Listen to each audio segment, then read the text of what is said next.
Sir గారు ఎప్పుడు ఒకటే మాట చెప్తారు, ఫుడ్ తక్కువ తీసుకో, ఫుడ్ తక్కువ తీసుకో అని అంటాడు. పని మాత్రం కరెక్ట్గా చేయమంటారు. ఏ మాత్రం కరెక్ట్ అండి చెప్పండి, మీరే చెప్పండి. ఇప్పుడు మనం ఫుడ్ తింటేనే కదా ఇంట్లో పని అంతా చేస్తాము. మనం ఫుడ్ తింటేనే కదా ఇంట్లో వాళ్ళకి వంట చేసి పెడతాము. మనం ఫుడ్ తింటేనే కదా మోటెడ్ బట్టలన్నీ ఉతుకుతాము. మనం ఫుడ్ తింటేనే కదా బాసలన్నీ తోముతాము.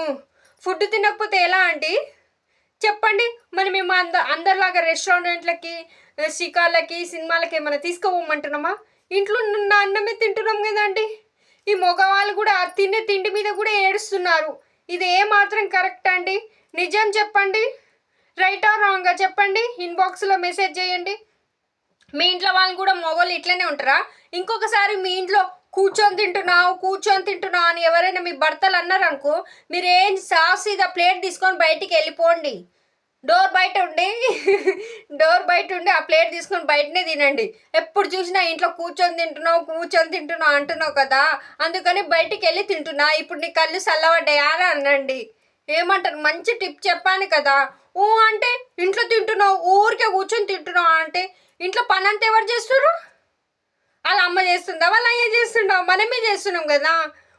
అసలు మనం పెళ్ళి ఎందుకు చేసుకుంటారండి? మనం పోషించకపోతే ఎవరిని పోషిస్తారండి చెప్పండి. నిజమా కాదా ఫ్రెండ్స్? ఇన్బాక్స్లో మెసేజ్ చేయండి. ఇలా నా డౌట్ క్లియర్ కావాలి. నిజంగా ప్లీజ్ మెసేజ్ చేయండి.